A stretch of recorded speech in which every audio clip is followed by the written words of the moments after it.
जय श्री राधे कृष्णा। श्री हरि आपको कार्तिक मास के महात्म्य कथा का 11वां अध्याय सुनाने तो आप लोग इसे सुने और मेरे चैनल को सब्सक्राइब करें, लाइक ज़्यादा से ज़्यादा शेयर करें। तो फिर चलिए कथा को प्रारंभ करते हैं और कथा पसंद आए तो कमेंट भी करिएगा। प्रारंभ। एक समय जब समुद्र का पुत्री वृंदा के सहित असुरों से सम्मानित हो सभा में बैठा था, तभी गुरु शुक्राचार्य वहां पहुंचे, जिनके तेज से सब दिशाएं प्रकाशित हो। गुरु जी को आता देख कर असुरों सहित सागर पुत्र ने उठकर बड़े आदर से उन्हें प्रणाम किया।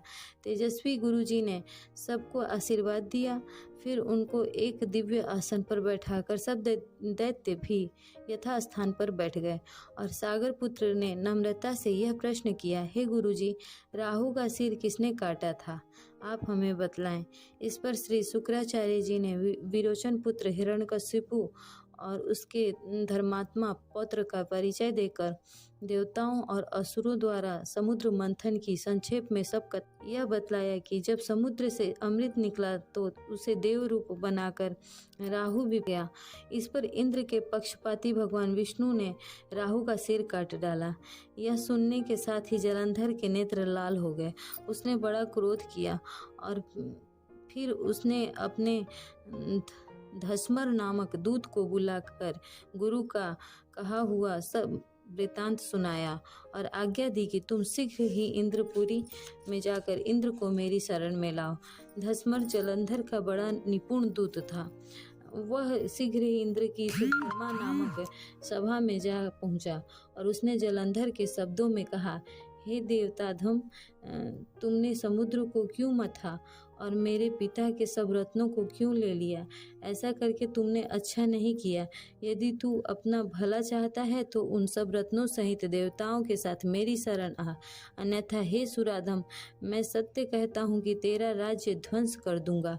इंद्र यह सुनकर बहुत विस्मित हुआ और कहने लगा, पहले सागर ने मेरे भय से सब पर्वतों को अपनी कुक्षी में क्यों स्थान दिया और मेरे शत्रु दैत्यों की रक्षा क्यों कारण से मैंने उनके सब रत्न हरण किए हैं। मैं सत्य कहता हूँ कि मेरा द्रोही सुखी नहीं रह सकता। इंद्र की बात सुनकर वह दूत शीघ्र ही जलंधर के पास आया और सब बातें उसे कह सुनाई, जिन्हें सुनते ही वह दैत्य क्रोध के मारे अपने होठों का काटने लगा और देवताओं को जीतने के लिए उसने उद्योग आरंभ किया।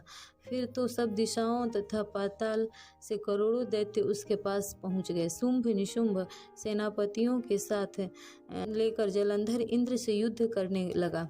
शीघ्र ही इंद्र के नंदन वन में अपनी विशाल सेना उतार दी। वीरों की शंख ध्वनि और घोर गर्जन से इंद्रपुरी गूंज उठी।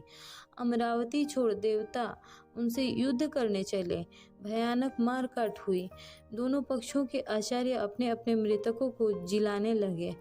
असुरों के आचार्य गुरु शुक्र अपनी मृत संजीवनी विद्या से और देव गुरु बृहस्पति द्रोणागिरी से औषधि लाकर मुर्दों को जिलाते रहे। इस पर जलंधर ने अपने गुरु शुक्राचार्य जी से क्रुद्ध होकर कहा, मेरे हाथ से मरे हुए देवता